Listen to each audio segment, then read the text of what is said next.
Halo, perkenalkan, nama saya Antonius Ferry, NIM saya 20520008.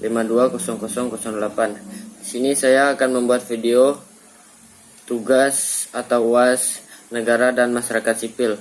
Di sini saya akan mengangkat tentang isu politik tentang pembayaran BBM menggunakan aplikasi. Nah, yang kita ketahui adalah sejak dahulu itu begitu kompleks permasalahan tentang penggunaan BBM di negeri ini kan. Nah, mulai dari BBM yang mengalami kelangkaan, harga BBM yang seenaknya, pemerintah yang menaikkannya seenaknya, serta penimbunan kasus BBM, harga BBM yang beredar antara daerah seperti di Papua dan lain sebagainya. Nah, kemudian hingga isu terbaru adalah rencana Pertamina akan menerapkan penggunaan aplikasi terkait pembelian BBM yang disubsidi oleh pemerintah. Aplikasi yang diterapkan adalah aplikasi My Pertamina. Banyak sekali pertanyaan yang hadir di masyarakat saat ini terkait rencana Pertamina yang akan menerapkan penggunaan aplikasi pembelian BBM bersubsidi. Namun, Pertamina benar-benar menerapkan penggunaan aplikasi pembelian BBM bersubsidi. Nah, mari kita cermati beberapa poin yang menjadi plus dan minus yang dijadikan pertimbangan untuk finalisasi rencana ini. Nah, apa saja hal yang dinilai sebagai plus atau sisi positifnya penerapan kebijakan penggunaan untuk pembelian bersubsidi ini. Nah, yang pertama adalah penggunaan BBM bersubsidi akan tepat sasaran. Nah, pemerintah mengeluarkan kebijakan BBM bersubsidi jelas ditunjukkan untuk kalangan menengah ke bawah. Nah, BBM bersubsidi sedianya diperuntukkan bagi kalangan yang terbatas dari segi ekonomi dan finansial. Digital memudahkan proses transaksi. Itu yang kedua. Nah, selama ini kita merasakan dampak dari proses transaksi jual beli yang dilakukan berbasis digital seperti pada saat belanja online, di mana kegiatan transaksi yang dilakukan dapat berjalan dengan cepat dan lebih efisien. Nah, ketika penggunaan BBM bersubsidi akan melakukan pembelian disubsidi, diharapkan proses dapat berjalan dengan lebih mudah dan cepat, sehingga hal itu dapat meminimalisir antrian saat proses pembelian atau pengisian BBM di SPBU adalah hal yang lumrah kita jumpai ya selama ini, di mana antrian yang sangat panjang hingga berkilo-kilometer panjangnya ya. Kemudian yang ketiga, kampanye bijak pemanfaatan energi. Nah, selama ini kita menilai bahwa BBM bersubsidi begitu besar alokasi jumlah kapasitas BBM-nya kan. Kemudian yang disalurkan berikut tingginya alokasi anggaran yang dikucurkan oleh pemerintah bagi masyarakat. Nah, kemudian kebijakan BBM bersubsidi ini jelas merupakan bentuk kepedulian dan perhatian dari pemerintah untuk masyarakat, khususnya bagi masyarakat yang kurang mampu dan masyarakat yang perlu diberi bantuan lah dalam bentuk subsidi BBM ini. Tapi sejalan dengan kebijakan ini, intensitas penggunaan BBM bersubsidi oleh masyarakat menjadi sedikit tidak terkontrol oleh pemerintah, belum mampu mengawasi siapa yang berhak memanfaatkan BBM bersubsidi, sehingga bisa saja menggunakan BBM bersubsidi ini untuk hal-hal yang bersifat pemborosan, padahal dana alokasi untuk menutup biaya subsidi ini sangat jelas fantastis. Nah, kemudian di samping itu penerapan rencana penggunaan aplikasi dalam pembelian BBM bersubsidi ini berisiko terjadi beberapa hal. Nah, yang masuk dalam kategori minus atau negatifnya. Nah, yang pertama, rawan penyelewangan data penggunaan. Nah, apa itu? Nah, di sini akan seperti apa nanti kategori penggunaan yang layak untuk memperoleh BBM bersubsidi. Apa dasar untuk mengkategorikan seseorang itu layak memperoleh subsidi? Maka pemerintah dan Pertamina mesti memperhatikan hal ini secara matang dan prosedural yang benar-benar dijalankan dengan baik dan penuh tanggung jawab. Jika tidak, maka kebijakan ini jelas dipermainkan oleh mereka yang tidak berhak atau mereka yang hanya mementingkan kepentingan pribadi tertentu. Nah, yang kedua, masyarakat banyak yang gaptek dan tak punya ponsel pintar. Sama halnya dengan penerapan pembelajaran daring yang digulirkan selama masa pandemi. Nah, pada beberapa waktu lalu, di mana dalam penerapan tergantung perangkat handphone maupun koneksi internet. Nah, begitu pula dengan penerapan dalam pembelian BBM bersubsidi ini juga akan menerapkan cara yang demikian. Apakah masyarakat menengah ke bawah saat ini semua mempunyai perangkat ponsel yang pintar untuk mengakses aplikasi My Pertamina? Nah, kami rasa tetap saja masih banyak masyarakat yang kurang mampu dan tidak punya ponsel canggih ataupun ponsel yang pintar, dan harta yang dibanggakan hanya berupa motor jadul. Ini benar-benar jadul, bukan motor yang masuk kategori unik atau antik dan harganya mahal. Mungkin jumlah masyarakat menengah ke bawah yang masuk kategori tidak mampu jumlahnya tidak terlalu banyak. Lalu, seperti apa regulasi yang cocok untuk mengkoordinir mereka dalam akses memperoleh BBM bersubsidi ini? Jangankan untuk membeli handphone baru, untuk makan saja susah.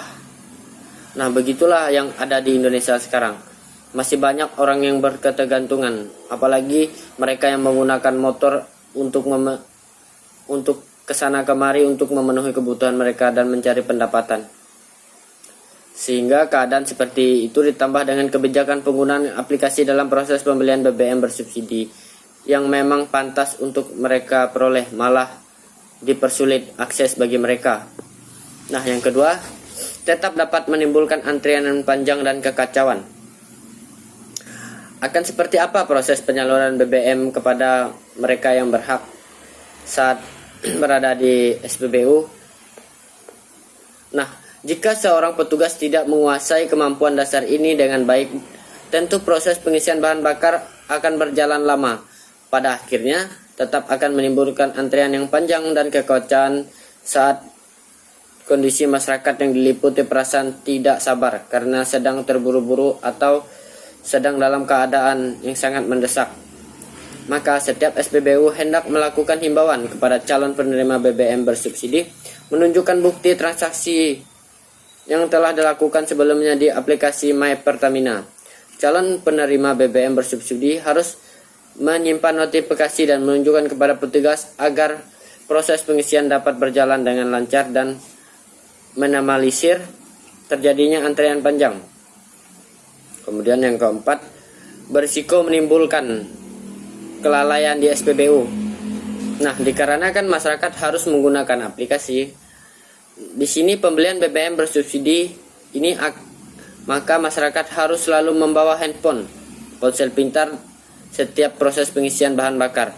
Selama ini yang kita tahu informasi yang beredar bahwa sinyal handphone tidak dapat menimbulkan percikan api. Nah, jika handphone tersebut dalam keadaan baterai yang rusak, mungkin saja terjadi percikan api HP berada di dekat nozzle pengisian bahan bakar. Kira-kira pihak Pertamina atau petugas di lapangan mampu melarang masyarakat untuk tidak mengangkat panggilan telepon yang masuk atau memainkan handphone pada saat ia berada di SPBU. Nah, atau masyarakat yang mampu mengontrol keinginan untuk memainkan handphone yang dapat menyebabkan baterai menjadi panas, serta menggunakan panggilan telepon yang masuk dengan cara mereject panggilan tersebut karena sedang berada di SPBU. Kemungkinan seperti handphone yang baterainya rusak dan ke dalam keadaan panas tersebut terjatuh ke kawasan SPBU biasa saja terjadi, dan percikan api bisa kapan saja terjadi. Nah, jika demikian, maka bukan tidak mungkin akan menimbulkan percikan api di SPBU yang akan membahayakan semua orang yang berada di sana, serta menimbulkan kerugian yang sangat besar bagi pemilik SPBU dan pengelola SPBU. Maka hal ini benar-benar diperhatikan secara serius. Jangan sampai kejadian yang tak diinginkan hanya karena sebuah kecerobohan dan kelalaian. Sebelum kebijakan ini diterapkan, hendaknya pemerintah Pertamina dapat mempertimbangkan beberapa poin di atas yang menjadi kebiasaan masyarakat hingga bisa dilupakan dan masyarakat bisa saja lalai kapan saja. KSP menyebutkan uji coba tersebut akan diterapkan di beberapa kota atau kabupaten yang tersebar di 5 provinsi, yakni Provinsi Sumatera Barat, Provinsi Kalimantan Selatan, Provinsi Sumatera Utara, Jawa Barat, dan DKI Yogyakarta. Hageng menjelaskan pengaturan pembelian Pertalite dan solar bersubsidi ini merupakan bentuk tanggung jawab negara dalam menjaga kesediaan suplai dengan mempertimbangkan kemampuan daya beli masyarakat. Selama ini, kata Hageng, pemerintah telah mensubsidikan untuk menahan kenaikan harga BBM di pasar domestik akibat melonjaknya harga minyak dunia yang mencapai $120 Amerika per barel. Namun karena terjadi selisih harga yang cukup lebar antara BBM subsidi dan non-subsidi, realisasi konsumsi BBM bersubsidi oleh masyarakat melebihi kuota yang ditetapkan. Dari kuota 23,05 juta kilometer, konsumsi Pertalite sudah mencapai 80% pada Mei 2022. Sementara konsumsi solar subsidi mencapai 93% dari total kuota 15,10 juta kilometer.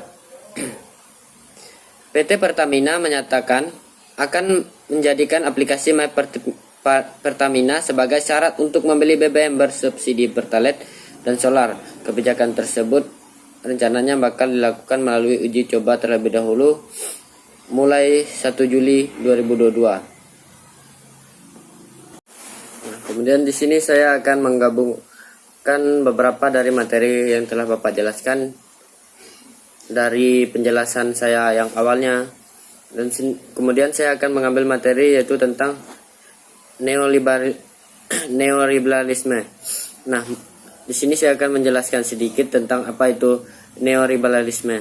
Nah, menurut KBBI, neoliberalisme adalah aliran politik ekonomi yang muncul setelah Perang Dunia I, ditandai dengan tekanan berat pada segi positif ekonomi pasar bebas, serta disertai dengan usaha menekan campur tangan pemerintah dan konsentrasi kekuasaan swasta terhadap perekonomian.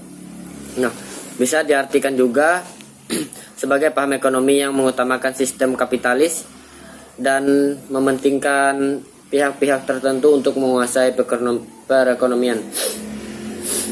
Singkatnya, menurut salah satu artikel, Tirto menyebutkan bahwa paham ini juga menganggap jika pemerintah memiliki keterbatasan kemampuan untuk mengatur ekonomi, jadi sebaiknya urusan perekonomian dijalankan oleh seseorang.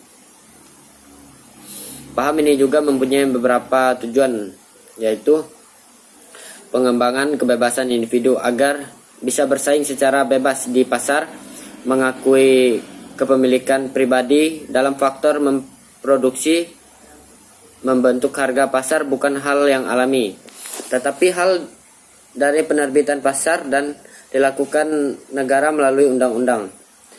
Nah, ternyata neoliberalisme juga mempunyai dampak negatif karena paham ini membuat ketimpangan antara rakyat kecil atau kelompok yang tidak mempunyai kepentingan dibandingkan kepentingan pemodal, kapasitas, atau investor.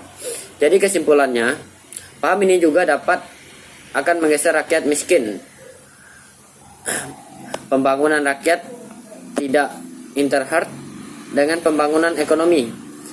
Seperti yang kita ketahui di Indonesia saat ini membuka gerbang untuk adanya investasi asing.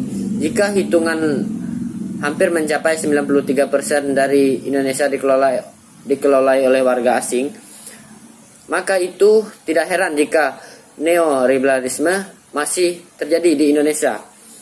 Nah, dampak dari neoliberalisme ini yaitu tidak adanya kemakmuran dan kesejahteraan mayoritas masyarakat, melainkan memperkaya pemilik perusahaan itu sendiri. Dampak ini secara jelas dapat terlihat di sekeliling kita kan. Nah, kebijakan neoliberalisme seperti yang sudah kita bahas di atas, bahwa kekuasaan terbesar bukan lagi di pihak penguasa negara, namun pada pemilik modal tertinggi. Oleh karena itu, pemerintah tidak memiliki kekuasaan untuk mengatur, terlebih lagi mengeluarkan peraturan untuk mengatur tentang problem neoliberalisme. Nah, apa yang terjadi di masa lampau dan masa sekarang memang tidak dapat diubah. Tetapi kita tidak akan menyerah untuk membantu menyuarakan untuk para buruh. Selain itu, juga harapan besar kita agar pemerintah lebih memikirkan kesejahteraan masyarakat. Maka dari itu kita tidak heran jika neoliberalisme masih terjadi di Indonesia. Dampak dari neoliberalisme yaitu tidak adanya kemakmuran dan kesejahteraan mayoritas masyarakat, melainkan memperkaya pemilik perusahaan itu sendiri. Nah, kita sudah melihat banyak sekali contohnya di Indonesia. Seperti banyak sekali orang yang memiliki perusahaan itu memperkaya diri sendiri. Seperti ekonomi kita di Indonesia ini kan cukup terbilang sangat rendah. Nah, dengan adanya sistem yang seperti sekarang ini, yang membelikan BBM menggunakan aplikasi itu menurut saya cukup mempersulit masyarakat, karena belum tentu masyarakat kita mampu untuk membeli, seperti yang saya katakan di awal tadi, membeli ponsel pintar dan sebagainya. Nah, dan juga kan yang kita ketahui juga yang seperti saya sebutkan tadi, di SPBU itu kan ada larangan di mana kita tidak diperbolehkan membawa handphone atau mengangkat telepon atau memainkan HP saat itu, karena itu akan membahayakan kita dan juga orang lain, karena itu bisa menimbulkan api yang dimana nanti bisa mengakibatkan terjadinya api yang akan memancar ke bensin tersebut. Nah, sekian dari saya. Mohon maaf jika ada kurang ataupun dalam kata-kata saya yang kurang berkenan. Mungkin sekian dari saya. Atas perhatian Bapak, saya ucapkan terima kasih.